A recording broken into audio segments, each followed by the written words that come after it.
Welcome to Itihaasa, where glorious histories of Bharat comes alive. In previous episode, we explored the rise of Kadamba dynasty, Karnataka's first native kingdom.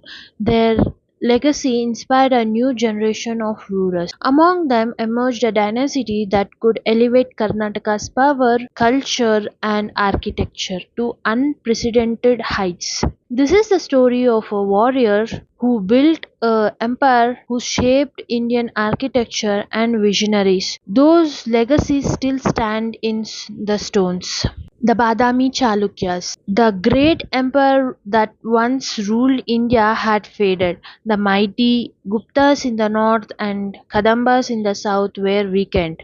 It was a time when a clear, ambitious warrior could dream to become a king. Before we begin, if you like to explore ancient Indian history, kingdoms, and ancient stories, then don't forget to like this video and subscribe. Turn on the notifications so you will never miss our upcoming videos. Now enters our main character.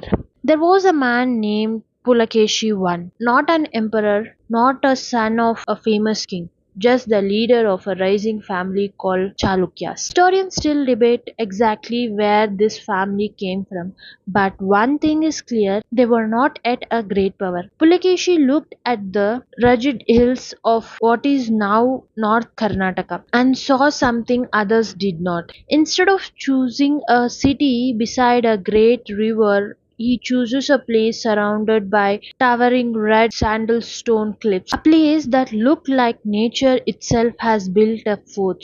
Among those red sandalstone cliffs was a place called Vatapi, today's Badami. Vatapi was not just beautiful, it was almost a nature's force. Steep cliffs protected it on both sides, and a large lake lay before it. An invading army could have struggled just to reach the city. Pulakeshi made his move.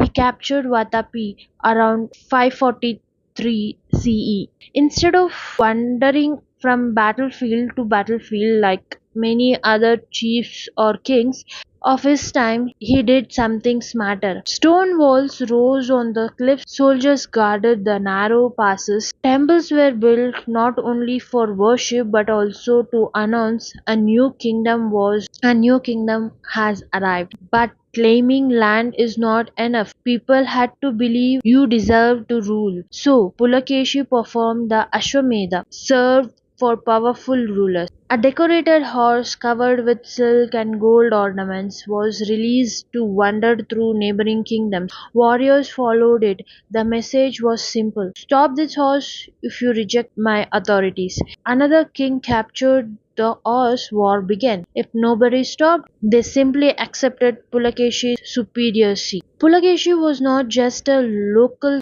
chief anymore. He declared himself a sovereign king. After Pulakeshi came his son Kirtivarman I. His father laid the foundation, Kirtivarma built the wall. He defeated powerful kingdoms like the Kadambas of Banavasi, the Mauryas of Konkan, and the Nalas. The Chalukya kingdom expanded across the present-day Karnataka and beyond. But Kirtivarma understood some empires were remembered not only for wars, they are remembered of what they built. Instead of building a normal temples like many other kings before them, Chalukyas began carving temples directly into mountains. The cliffs of Badami echoed with the sounds of striking stones. Thousands of workers, artisans, engineers worked together to transform solid rocks into works of art. These became the famous Badami Cave Temple. Inside them stood numerous sculptures of Shiva dancing as Nataraja with 18 arms, Vishnu resting upon the cosmic serpent, the Sheshanag, Varaha lifting the earth, giant Tirthankaras in peaceful meditation. Each cave reflected different religious traditions: Hindu, Jain, Vaishnavas, Shaivas. The Chalukyas were not interested in building monuments for only one faith. They celebrated many. a new style of architecture. The Chalukyas did something revolutionary. In northern India, at the Nagara style. In the southern India, at the Dravidian style. The Chalukyas experimented, that is, mixed both, and created what historians now call Vesara style, a blend that could influence later Deccan architectures. That influence later reached kingdoms like Rashtrakutas and Hoysalas. When Kirtivarman died, his son was still too young, so his brother Mangalesha became king. He was expected to rule only till the prince grew up, but Mangalesha was not weak. He expanded his kingdom further and defeated the Kalachuris, bringing new territories under Chalukya's control. He also continued temple construction near Badami at Mahakuta. More beautiful temple rose. Nearby Aihole became one of the laboratory where architectures experimented with dozen temple designs. Some had pyramidal roofs. Historians today call the Aihole the cradle of Indian temple architecture. Later at Pattadakallu, architectural experiments matured into magnificent temples where future Chalukya kings could be crowned. Mangalesha had ruled successfully for years. Then came the question. Every royal family eventually failed. Who could inherit the throne?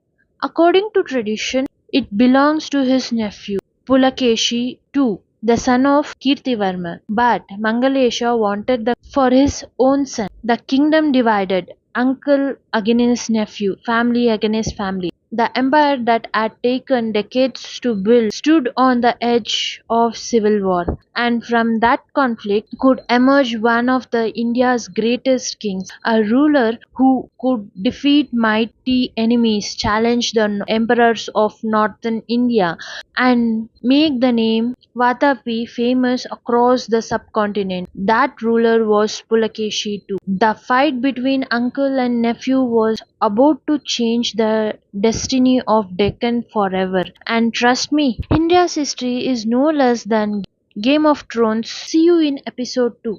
If you like this video, share with your fellow history enthusiasts and subscribe for more. Until next episode, stay curious, stay inspired, and keep exploring history.